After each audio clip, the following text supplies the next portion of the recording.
Hi hello friends, welcome back to roadside Ambanis. எல்லாம் தமிழக வெற்றி கழகத்தோடருக்கும் பொதுமக்களாகிய அனைவருக்கும் வணக்கத்தை தெரிவிச்சுக்கிறேன். நம்ம மாவட்ட செயலாளர் ஒருத்தர் நம்ம எல்லாரையும் வியக்க வச்ச ஒரு விஷயம் பண்ணியிருக்காரு. ஸோ இது கண்டிப்பாக நம்ம சப்ஸ்கிரைபர்ஸ் கொண்டு வந்து சேர்க்கலன்னா அது ஒரு மிகப்பெரிய குத்தமாயிடும், அந்த அளவுக்கு இருக்குதுன்னு சொல்லலாம். ஸோ என்ன விஷயம்ன்றதை ஆல்மோஸ்ட் நீங்கள் தம்ப்நெயிலே பார்த்துருப்பீங்க. அதாவது ஒவ்வொரு டிஸ்ட்ரிக்டில் பார்த்திங்கன்னா ஒவ்வொரு மாவட்ட செயலர்கள் பண்ணுற விஷயங்கள்லாம் பார்த்திங்கன்னா அரசியல் கிடையாது, மக்களுக்கான விஷயம். அதை பார்த்திங்கன்னா அரசியலாக மாறுதுன்னு சொல்லலாம். அப்படி தான் என்னை பொறுத்த வரைக்கும். ஏன்னா தமிழக அரசியலை பொறுத்த வரைக்கும் பார்த்திங்கன்னா ப்ரொமோஷனுக்காகவும் நாங்கள் இதெல்லாம் பண்ணுறோம், இதெல்லாம் பண்ண போகிறோன்னு சொல்கிறது மட்டும்தான் அரசியலாக இருந்தது. ஆனால் மக்கள் அரசியல் என்னன்றது தமிழக வெற்றி கழகம் உள்ளே வந்தோன்னா தான் எல்லாருமே உணர்றாங்கன்னே சொல்லலாம். ஸோ என்ன உள்பட சொல்லும்போது செம்மையாக இருக்குல்ல அப்படின்னு நெஞ்சை தட்டிட்டு நானும் ஒரு தமிழக வெற்றி கழகத்தோட தொண்டன் சொல்கிறதுல பெருமையாக இருக்குன்னு சொல்லலாம். ஸோ அதை பற்றி தான் இன்றைக்கி ஒரு வீடியோ எடுத்துகிட்டு வந்திருக்கேன். வாங்க வீடியோக்குள்ளே போகலாம்.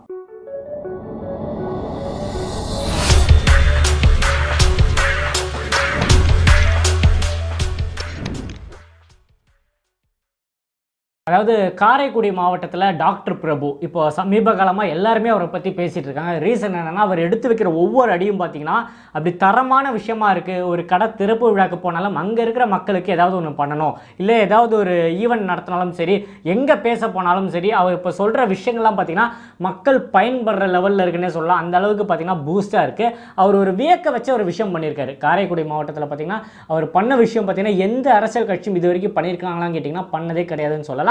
எல்லா வருஷமும் தளபதி பிறந்த நாளைக்கு பார்த்தீங்கன்னா 234 தொகுதியிலும் பார்த்தீங்கன்னா நம்ம தோழர்கள் பண்ணுற ஒரு விஷயம், நம்ம தளபதி தலைவர் மேலே பார்த்தீங்கன்னா அர்ச்சனை பண்ணுவோம். ஒரு அர்ச்சனை பண்ணுறதா இருக்கட்டும். அதுக்கு முன்னாடி நம்ம கழக பொதுச் செயலாளர் ஒரு அறிக்கை ஒன்று கொடுத்துருந்தார். இப்போ இல்லைங்க, பல வருஷத்துக்கு முன்னாடியே கொடுத்த விஷயம் தான்.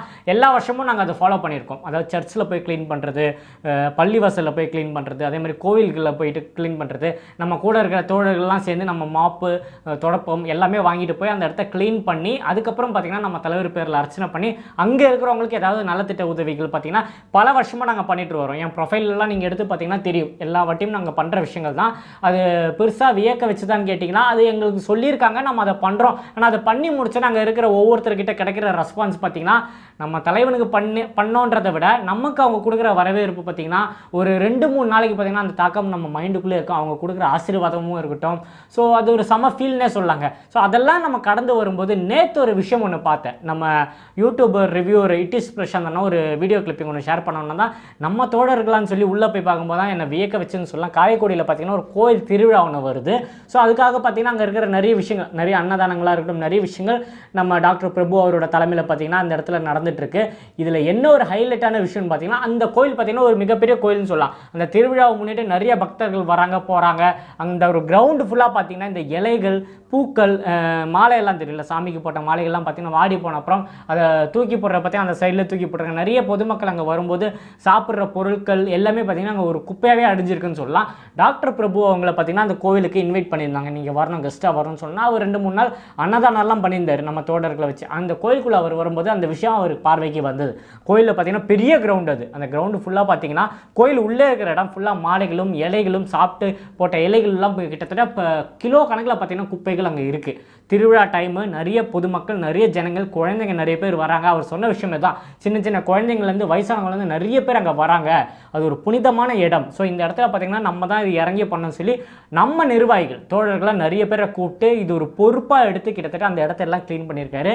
ஸோ எனக்கு பேசும்போதே அது ஒரு எமோஷனலாக கண்ணு கலங்குதுன்னு சொல்லலாம். அந்த அளவுக்கு ஒரு சூப்பரான ஒரு விஷயம் பண்ணியிருக்காரு. அவரே இறங்கி நின்று, அதாவது ஏதாவது ஒரு மாவட்ட செயலாளர் எந்த கட்சியாக வேணால் எடுத்துக்கோங்க, நான் பெரும்பாலும் எல்லா வீடியோவும் சொல்கிற விஷயம் தான், எந்த கட்சியை வேணால் நீங்கள் கொண்டு வாங்க, ஏதாவது ஒரு மாவட்ட செயலாளர் இறங்கி இந்த விஷயம் பண்ணியிருக்காருன்னு சொல்லுங்கள், நாளிலேருந்து நான் இந்த வீடியோ பண்ணுறதே நிப்பாட்டிடுறேன். அந்த அளவுக்கு பார்த்திங்கன்னா எமோஷனலாக இருந்து சொல்லலாம். அவரே இறங்கி மாப்பெல்லாம் வாங்கிட்டு வந்து எல்லாருக்குமே கொடுத்து தொடப்பம் கொடுத்து நிறைய பேர். இதில் ஒரு ஹைலைட்டான விஷயம் என்னென்னு பார்த்திங்கன்னா அங்கே சாமி கும்பிட வந்த நிறைய லேடிஸு நிறைய பேர் பார்த்திங்கன்னா நம்ம மாவட்ட செயலர் பிரபு என்னை கூப்பிட்டு ஜூஸ் திறந்து அவர் வாயில் ஊற்றி கொடுக்குறதா இருக்கட்டும், அவருக்கு சால்வை அணிவிக்கிறதா இருக்கட்டும், அவருக்கு காற்று வரலன்னு சொல்லி ஃபேன் ரெடி பண்ணி அவங்களுக்கு ஃபேன் வச்சு கொடுக்குறதா இருக்கட்டும். ஸோ அங்கே வர பக்தர்கள், அங்கே வர பொதுமக்கள் தாங்க இதெல்லாம் பண்ணியிருக்காங்க. ஸோ இதெல்லாம் யோசிச்சு பாருங்கள். இதுதாங்க நான் நினச்ச அரசியல். ஒரு அரசியல் என்னும்போது மக்கள் மத்தியில் ஒரு மாற்றத்தை கொண்டு வரணும் போது இந்த மாதிரி விஷயங்கள் தாங்க பண்ணணும். அந்த கோயிலில் இருக்கவங்கலாம் பார்த்தீங்கன்னா, எங்க நீங்கள் ஏங்க இதெல்லாம் பண்ணுறீங்கன்னு கேட்கும்போது, ஏங்க நான் அவ்வளோ பெரிய ஆளா? நம்ம தலைவர் நமக்கு அந்த ஒரு பொறுப்பை கொடுத்துருக்காரு. அந்த பொறுப்பு என்ன? அந்த மாவட்டத்தில் இருக்கிற மக்களை பார்க்க சொல்லியிருக்காரு, அவங்களுக்கு தேவையான விஷயங்களை பண்ண சொல்லியிருக்காரு. நான் பண்ணாமல் இதை வேறு யார் பண்ணுவா? இது அவர் நினச்சிருந்தா இதை காசு செலவு பண்ணி ஒரு 10 பேரை வச்சு அவர் பண்ணிக்கலாம். அவரே இறங்கி பண்ணனால இது ஒரு மிகப்பெரிய தகவல். நான் இறங்கி பண்ணனால என் கூட இத்தனை பேர் இருக்காங்க பாருங்கள். ஐயோ பிரபுனே பண்ணுறாங்க, நம்ம ஏன் இப்போ இதை பண்ணக்கூடாதுன்னு சொல்லி அவ்வளோ தோழர்கள் வந்து பண்ணாங்கன்ற விஷயம் தான் அவர் சொன்னார். ஸோ அதை பார்க்கும்போது ரொம்ப சந்தோஷமாக இருந்தது. ஸோ இந்த மாதிரி செயல்கள் தாங்க எல்லாமே நம்ம அரசியல்வாதி. சும்மா நம்ம போஸ்டிங் வாங்கிட்டோம், நம்ம போஸ்டிங் வாங்கினோன்னே இதுதான் இப்படி தான் சேரில் உட்காந்து நம்ம 4 கட்ட பஞ்சாயத்து பண்ணணும், 4 விஷயத்தை பார்க்கணும், 4 இடத்துல சிமெண்ட் கொட்டுறான்னா ரோட்டில் நிறைய பேர் கல் வைக்கிறாங்க, அங்கே போய் கட்டிங்க வாங்கணும். இதெல்லாம் இல்லாமல் ஒரு மக்கள் பிரச்சனையில் மக்களோட நின்று அந்த கோயிலில் பாருங்கள், அதை சுத்தப்படுத்துறதுக்கு அந்த கோயில்காரங்க நினச்சிருந்தா பெரிய அளவில் ஒரு அமௌண்ட்டை திரட்டி அதை ஆளை வச்சு தான் பண்ணணும். இந்த மாதிரி யாரும் சமூக சேவைன்னு சொல்லி யாரும் உள்ள இறங்கி வந்து பண்ணவே மாட்டாங்க. ஸோ இதை பார்க்கும்போது அவர் அந்த க்ளீன் பண்ணுறது தான் மக்கள் அவர் கொடுத்த வரவேற்பும் பார்க்கும்போது இது இவ்வளோ ஈஸியாக நம்ம விட்டுறக்கூடாது. இது கண்டிப்பாக நம்ம ஜனங்கக்கிட்டையும் நம்ம சப்ஸ்கிரைபர்ஸை நம்ம தோழர்கிட்ட இது கொண்டு வந்து சேர்க்கணும். ஏன்னா என் பார்வைக்கு அந்த விஷயம் வரல. நானே இட்டீஷ் பிரசாந்த் அவர் பார்த்திங்கன்னா அவரோட எக்ஸ் தளத்தில் பார்த்திங்கன்னா ஷேர் பண்ணணும் தான் அந்த டாக்டர் பிரபு அவர்களுக்கு வாழ்த்துக்கள், இதை தான் நாங்கள் எதிர்பார்த்தோம்னு சொல்லி ஒரு கேப்ஷன் போட்டிருந்தார். உடனே நான் அதுக்கப்புறம் தான் அது உள்ளே போய் பார்த்தோம்னா நமக்கே இது லேட்டாக வருது. ஸோ நிறைய மக்களுக்கு இதை கொண்டு வந்து சேர்ப்போன்றனால மட்டும்தான் பண்ணுறேன். அந்த வீடியோ கூட ஷேர் பண்ணுறேன், பாருங்கள்.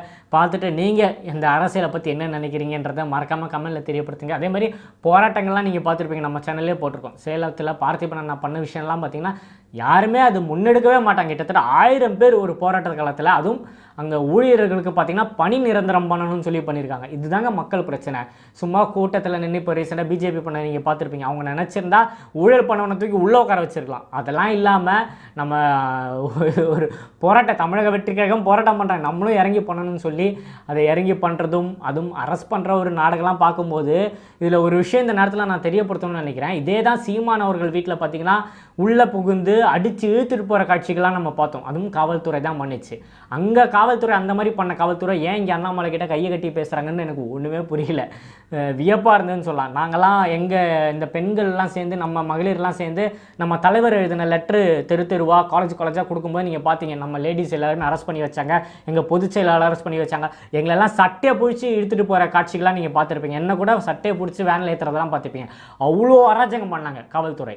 ஸோ இங்கே பார்த்தீங்கன்னா அண்ணாமலை அவங்களுக்கும் அவங்க நிர்வாகிகள்லாம் கையை கட்டி ஓகே சார் பண்ணிடலாம் சார் முடிச்சிடலாம் சார்லாம் பண்ணுற காலகட்டத்தில் இருக்கும். ஸோ யார் எங்கெங்கே எந்தெந்த அண்டர் கிரவுண்டில் வேலை பார்க்குறாங்கலாம் நமக்கு தெரியல. ஸோ இந்த வீடியோ பற்றி என்ன நினைக்கிறீங்க? முன்னாடி நம்ம பிரபு அண்ணனை பற்றிலாம் பேசினேன், அதை பற்றி நீங்கள் என்ன நினைக்கிறீங்க? இந்த மாதிரி அரசியல் தானே நான் எதிர்பார்க்குறேன், நீங்கள் எந்த அளவுக்கு எதிர்பார்க்குறீங்கன்றதெல்லாம் கமெண்ட்டில் தெரியப்படுத்துங்க. நிறைய பேர் என்கிட்ட அதிகமாக சொல்கிற விஷயங்கள் எல்லா வீடியோலையும் கடைசியில் நான் சொல்கிற விஷயம் தான், நம்ம வீடியோ யாருக்கும் வரதில்லை, நோட்டிஃபிகேஷன் வரதில்லைன்ட்டு. அது ஒரே காரணம் தான். நீங்கள் கீழே இருக்கிற ரெட் கலர் பட்டன்னா நான் கிராஃபில் பார்க்கும்போது தெரிஞ்சது, கிட்டத்தட்ட லட்சக்கணக்கில் பேர் நம்ம வீடியோஸ் பார்க்குறீங்க, ஆனால் நிறைய பேர் சப்ஸ்கிரைப் பண்ணாமல் பார்க்குறீங்க. ஸோ அதனால தான் உங்களுக்கு என்னோட அடுத்த வீடியோஸ் உங்களுக்கு நோட்டிஃபிகேஷன் வர மாட்டேங்குது. கீழே ரெட் கலரில் ஒரு பட்டன் இருக்கும், கிளிக் பண்ணி சப்ஸ்கிரைப் பண்ணி வச்சுக்கோங்க. பக்கத்தில் ஒரு பெல் மாதிரி ஒரு ஐக்கான் ஒன்று இருக்கும், உங்களுக்கு தெரியும்னு நினைக்கிறேன். அதை கிளிக் பண்ணிங்கன்னா அது நோட்டிஃபிகேஷன் ஆல் கொடுத்து வச்சிங்கன்னா நோட்டிஃபிகேஷன் வந்துடும். நான் டெய்லி காலைல 10 மணிக்கு ஆல்மோஸ்ட் வீடியோ போட்டுறேன். எப்பயாச்சும் தான் மிஸ் ஆகுது, முடிஞ்ச அளவுக்கு டெய்லி உங்களுக்கு கண்டென்ட் நான் கொடுத்துட்டே இருக்கேன். ஸோ வீடியோ பிடிச்சிருந்தா மறக்காமல் சொன்ன மாதிரி சப்ஸ்கிரைப் பண்ணி வச்சுருக்கோங்க. உயிர் உள்ளவரை நம்ம தமிழக வெற்றி கழகத்தை பற்றியும் தலைவர் தளபதியை பற்றியும் பேசிக்கிட்டே இருப்பேன். இன்னும் நிறைய வீடியோவில் சந்திப்போங்க. Start taker பாபாய். நான் உங்கள் ஏஜே. நன்றி.